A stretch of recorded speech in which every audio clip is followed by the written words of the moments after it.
Okay, so welcome to the Skylounge. Ta-da! That kind of gives you a preview on what's to come on the interior. It is very calming, very bespoke, kind of an opposite of, what it's built for, which is just one massive entertainment platform. First, very important feature that we promised to talk about are these windows. They're kind of a marvel. Sliding doors. Sorry, sliding doors. They're kind of an engineering marvel.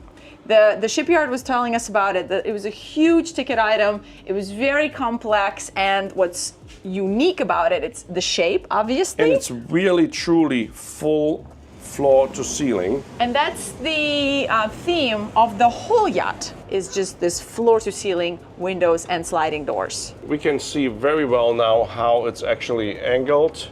And then here is the angle going down, change. And it's completely zero threshold. Check this out. Isn't that crazy? Yeah, that is definitely difficult to do. So that is a feature that blew us away the moment we walked in here.